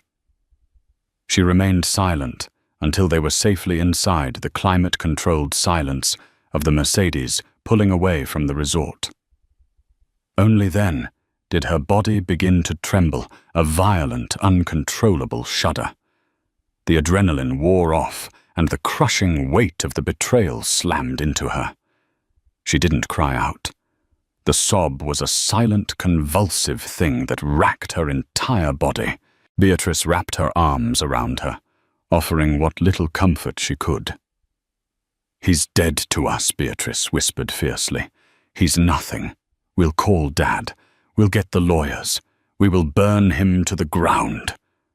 Catherine's trembling slowly subsided, replaced by an icy resolve. "Not yet," she said, her voice raspy. "First, I need to understand everything. This wasn't just a cheap affair, Bea. The woman was Sloane Davenport." Beatrice's eyes widened. "From Sterling Nash? Are you serious? Marcus is in the middle of that hostile takeover bid against them. What the hell is he thinking, sleeping with the enemy?" "I don't know," Catherine said. "But I'm going to find out." They drove back to the city in near silence. When she arrived at the empty penthouse, it felt alien, contaminated. She instructed Frank to take her to her father's residence on the Upper East Side. She couldn't bear to be in the home she had shared with Marcus. Just as she was walking into the grand old-world lobby of her father's building, her phone buzzed. It was Marcus. She ignored it. He called again, and again. On the 10th call, a text message appeared. "Cat, I know you hate me. I deserve it. But you have to listen. It is not what you think. Sloane is not my mistress. It's business. I am using her. Call me. It's vital." Catherine stared at the message, her heart pounding. "I am using her." It was a desperate, self-serving excuse, a classic narcissist's gambit, reframe the betrayal as a brilliant, albeit ruthless, strategic move. He was trying to appeal to her pragmatism, to the part of her that understood the cutthroat world they lived in. She almost deleted it. But the mention of Sloane's name, the sheer audacity of the claim, planted a seed of doubt. What if in some twisted way he was telling a sliver of the truth? The affair being with a direct business rival was too specific, too reckless to be random. Her phone buzzed again. Another text from Marcus. "She's been feeding me inside information on Sterling Nash, their defense strategy, their key shareholder weaknesses. This whole thing was a honey trap, but I was the one setting it. It was for the deal. For us. Please, Cat. I can explain." This was the twist. The sudden, nauseating turn. He was admitting to a different kind of crime. Not just adultery, but a deeply unethical, potentially illegal act of corporate espionage. He wasn't asking for forgiveness for the affair. He was trying to rebrand it as a sacrifice for their financial gain. He was trying to make her an accomplice. The revelation hit her with the force of a physical blow, leaving her breathless. Her husband was not just a cheat. He was a fool, playing a dangerous game, or a monster trying to justify his actions with greed. The line between personal betrayal and professional conspiracy had just been irrevocably blurred. She stood in the marble foyer of her father's building, the phone heavy in her hand. The situation had just become infinitely more complicated and infinitely more dangerous. This was no longer just a divorce. It was a war on two fronts. And Marcus, in his desperation, had just handed her a new and powerful weapon, the knowledge of his methods. He thought he was explaining his way out of trouble. He had no idea he was giving her the ammunition she would need to ensure his complete and utter destruction. Alistair Vance's apartment was the antithesis of the sleek, modern penthouse Catherine shared with Marcus. It was a fortress of old money, filled with dark wood, ancestral portraits, and the comforting scent of leather and aged paper. It was a space that radiated permanence and power. Alistair himself was cut from the same cloth. At 65, he was tall and silver-haired, with piercing blue eyes that missed nothing. He was a man who had weathered market crashes, hostile takeovers, and personal tragedies with the same stoic, unshakable resolve. When Catherine, flanked by a grim-faced Beatrice, told him the story, he listened without interruption, his face an unreadable mask. He didn't rage. He didn't offer platitudes.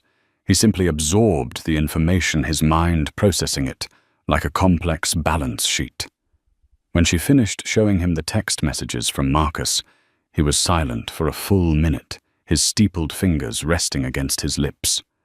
"The man is a fool," he finally said, his voice a low rumble. "But a dangerous one.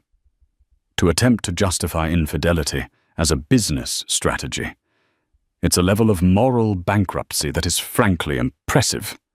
"He thinks it will work," Catherine said, her voice hollow. "He thinks I'm so invested in our wealth that I'll forgive the method. He's appealing to my avarice." "He is appealing to what he knows best," Alistair corrected gently. "He judges you by his own debased standards. He has profoundly underestimated you. That will be his undoing." He stood and walked to the vast window overlooking the city. "This is no longer a simple matter for a divorce attorney, Catherine. He has confessed in writing to corporate espionage.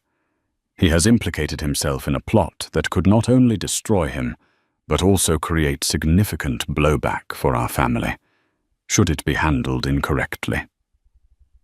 "What do we do?" Beatrice asked, leaning forward. "We have him. Let's just release this to the board of his company." "Let's expose him." "No," Alistair said, turning from the window. "A public explosion is messy. It creates unpredictable shrapnel. We do not move until we control the entire board. We need to be surgical. First, we operate on the assumption that Marcus is lying, that this "I was using her" narrative is a fabrication to save his skin. But we also operate on the assumption that he might be telling the truth, which is in many ways worse. A man who would use an affair as a business tool is capable of any betrayal. Over the next 48 hours, the Vance residence became a war room. Alistair pulled in his top legal counsel and a private investigator, a former Mossad agent named Kobe, who specialized in discreet, high-stakes corporate intelligence. Catherine was not a passive participant. The shock had transformed into a cold, diamond-hard fury. She was an active strategist, her mind honed by a lifetime of observing her father proving to be sharp and ruthless. She provided Kobe with every detail she could remember about Marcus's recent behavior, names he had mentioned, trips he had taken, the new secretive patterns of his work.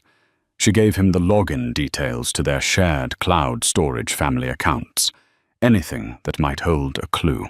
"Marcus believes his greatest weapon is his intelligence," Catherine told the team, her voice steady. "His real weakness is his ego. He believes he is infallible, that he is the smartest man in any room. That's the vulnerability we will exploit." While Kobe began his digital deep dive, Catherine made a call. She dialed Gregory Shaw, Marcus's partner and the COO of Thorn Capital.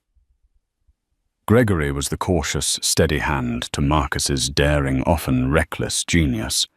He was a numbers man, a risk analyst who had on more than one occasion privately expressed his concerns to Catherine about Marcus's aggressive strategies. "Gregory." "It's Catherine Thorne," she said, her voice calm and professional when he answered. "I need to speak with you urgently, in person and off the record. It concerns a significant undisclosed liability to the firm." The gravity in her tone was unmistakable. They agreed to meet the next morning at a quiet cafe far from the financial district. Meanwhile, Kobe hit pay dirt.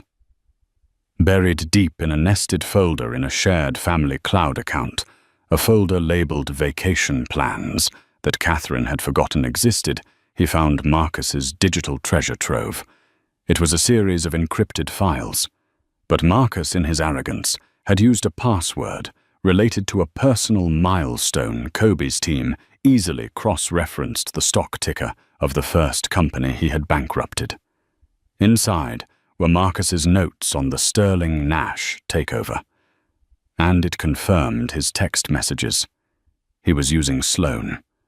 The files contained detailed summaries of their meetings, listing information she had supposedly provided about Sterling Nash's defense strategies, their board's divisions, their largest institutional shareholders' pressure points. Marcus had meticulously documented his own conspiracy. He saw it as a record of his brilliance. Catherine saw it as a signed confession. But as Kobe dug deeper, another layer emerged. He cross-referenced the intel Sloan had supposedly provided with real-time market data and Sterling Nash's public filings, and he found a discrepancy, a terrifying one. He called Alistair and Catherine into the study. "There is a problem," he said, his Israeli accent precise. "The information from the woman Sloan is not entirely accurate. Some of it is good, just enough to build trust. But the most critical data points, the ones about shareholder positions and their debt covenants, they are subtly wrong. They are not mistakes. They are traps." A hush fell over the room. "Explain," Alistair commanded. "The data Sloan has given him," Kobe continued, pointing to his screen, "is designed to encourage Thorne Capital to launch its takeover bid at a specific price point, targeting specific shareholders. But according to our real analysis, this strategy will fail. It will trigger a poison pill defense we've uncovered in Sterling Nash's corporate bylaws that is far more potent than the one she described. It wouldn't just block the takeover. The blowback would leave Thorne Capital dangerously over-leveraged and vulnerable. The stock would plummet." Catherine felt a chill crawl up her spine. The second twist. The real twist. So she wasn't the honey trap Catherine breathed. He was. She was playing him from the very beginning. Sloan Davenport wasn't a source. She was an assassin. She was feeding Marcus carefully crafted misinformation, leading him and his company towards a cliff, all while stroking his ego and letting him believe he was the master manipulator. She wasn't just sleeping with the enemy. She was gutting him from the inside out, using his own arrogance as her weapon. Alistair Vance allowed a slow, grim smile to spread across his face. "My God," he whispered. "It's brilliant. Utterly ruthless, but brilliant." He looked at his daughter, and his eyes were filled with a new kind of respect. "He handed you the gun to shoot him, and you've just discovered it's a cannon." Catherine now held all the cards. She had proof of Marcus's infidelity. She had his written confession of unethical corporate espionage. And now she had proof that his grand strategy was a catastrophic failure in the making a trap set by the very woman he thought he was controlling. She could not only destroy her husband personally, but could also save his company from his folly, positioning herself as the key player who uncovered the entire conspiracy. The next morning, when she walked into the cafe to meet Gregory Shaw, she was no longer just Catherine Thorne, the wronged wife. She was Catherine Vance, the inheritor of her father's strategic mind and ruthless execution. She was calm, prepared, and ready to make her first move in a game Marcus didn't even know she was playing. The power play had begun. The cafe was a discreet, anonymous place in Tribeca, the kind of establishment where powerful people went to have conversations they didn't want overheard. Gregory Shaw was already there, nursing an espresso, his face etched with worry. He was a man who lived by numbers and data, and the cryptic nature of Catherine's call had clearly unsettled him. "Catherine," he said, rising as she approached. "Thank you for meeting me. Is everything all right? You mentioned a liability." "Hello, Gregory," she said, her voice even. She didn't sit down immediately. "The liability isn't a what, it's a who. It's Marcus." Gregory's expression tightened. "I don't follow. Is this about the Sterling Nash deal?" "I'll admit his strategy is more aggressive than I'd like, but his projections are solid. His projections," Catherine said, finally taking a seat, "are based on a fantasy. A fantasy fed to him by his mistress, Sloane Davenport." The name landed on the table between them with the force of a physical object. Gregory visibly paled. Sloane Davenport. From Sterling Nash. That's impossible. It's professional suicide. For Marcus, yes. Catherine agreed. For her, it's the coup of a lifetime. For the next 20 minutes, Catherine laid it all out. She didn't speak with the emotion of a betrayed wife, but with the cold precision of a CEO delivering a devastating report. She told him about the affair, showing him a single damning piece of evidence on her phone, a time-stamped photo she had instructed Kobe to retrieve from the Seagate security footage, showing Marcus and Sloane entering the elevator together. Then she moved to the business. She explained the honey trap, the manipulated data, the poison pill.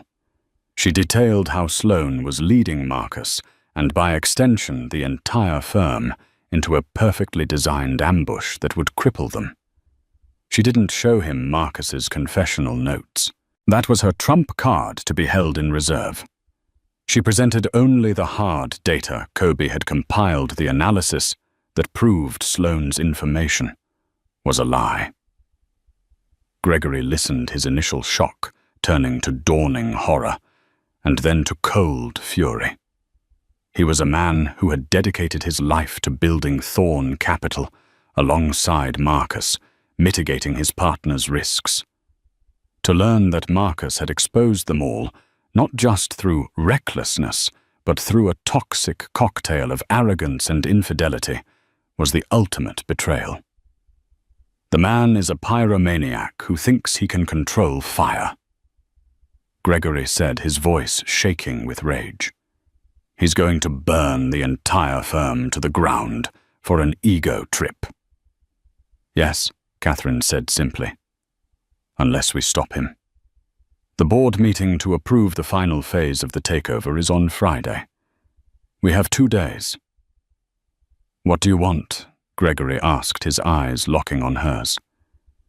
He was seeing her now not as the boss's wife, but as a player.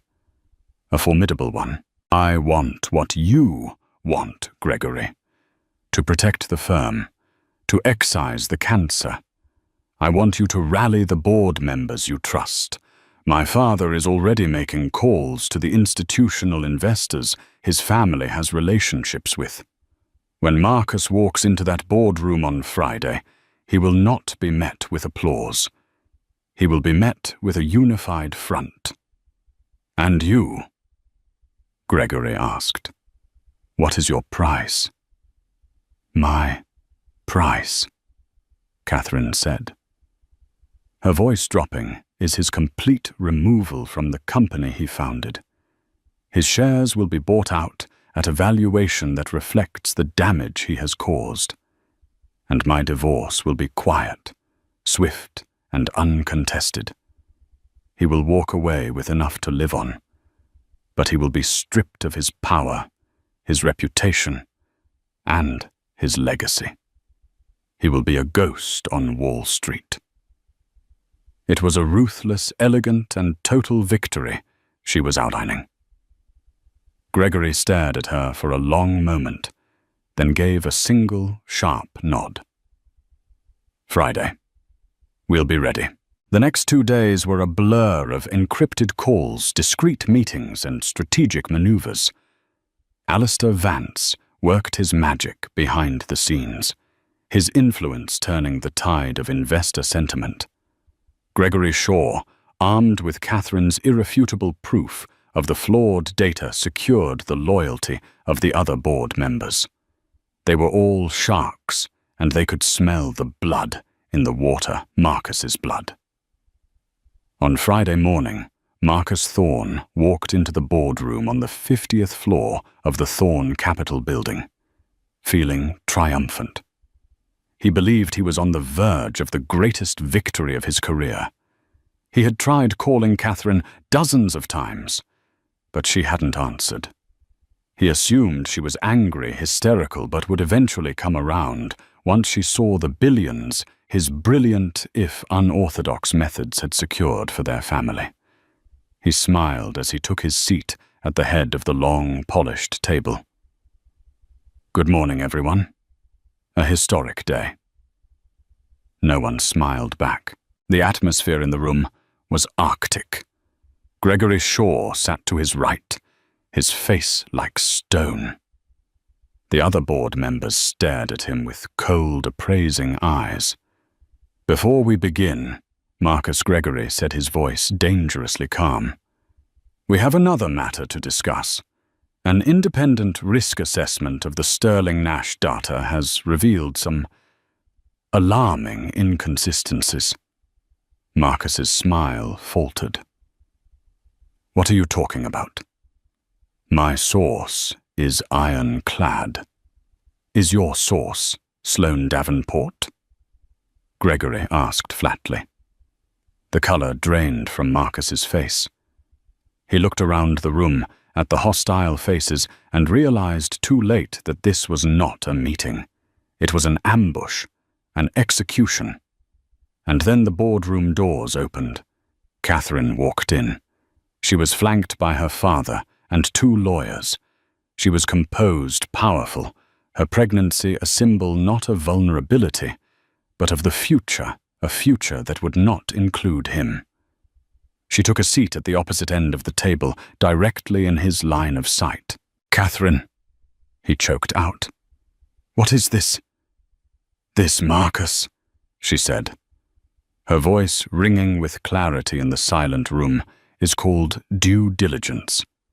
Something you abandoned 6 months ago.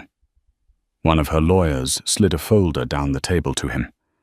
It contained the photo from the hotel, the analysis of Sloane's flawed data, and on top printouts of his own text messages to Catherine, his own words condemning him. I am using her. He stared at the documents, his empire crumbling before his eyes. He had been outmaneuvered, out-thought, and utterly destroyed. The board has held an emergency session, Gregory announced into the void. We have voted unanimously. We are tabling the Sterling Nash bid indefinitely pending an internal investigation into your conduct, and we are asking for your immediate resignation as CEO and chairman. Marcus looked from the board members to Alistair Vance, whose expression was one of cool satisfaction. Then his gaze fell on his wife. Her face held no pity, no lingering affection. It held only the serene calm of a victor. He was finished. He knew it. Sloane Davenport's scheme had been exposed, but not by him. His affair had been uncovered. His professional judgment was shattered. He had lost everything, all because he had made the fatal mistake of underestimating the woman who carried his child. Catherine stood up, her part in the proceedings complete. She didn't need to say another word. As she walked out of the boardroom, she didn't look back. She was walking towards her new life, one she would forge herself from the ashes of her husband's ruin. She was no longer just a Vance by name. She had become the embodiment of its power. Her child would be born into a legacy not of lies, but of strength secured by a mother who had faced the ultimate betrayal and emerged the queen of the board. In the end, it wasn't the affair that brought down Marcus Thorne's empire. It was his hubris. He believed he could compartmentalize his life, keeping his betrayals neatly separated from his business. But lies are never contained. They bleed. They infect everything they touch. Catherine's journey from a trusting pregnant wife to a cold, calculating strategist shows us that the deepest wounds can forge the strongest armor. She didn't just survive. She conquered. By refusing to be a victim, she rewrote her own story and the future of everyone around her. What do you think? Was Catherine's revenge justified, or was it too ruthless? Could you have done what she did? Let us know your thoughts in the comments below. If this story of drama, betrayal, and ultimate empowerment captivated you, please hit that like button. Share it with someone who loves a good tale of poetic justice, and make sure you subscribe to our channel for more real-life dramas that are stranger and more compelling than fiction. Thank you for listening.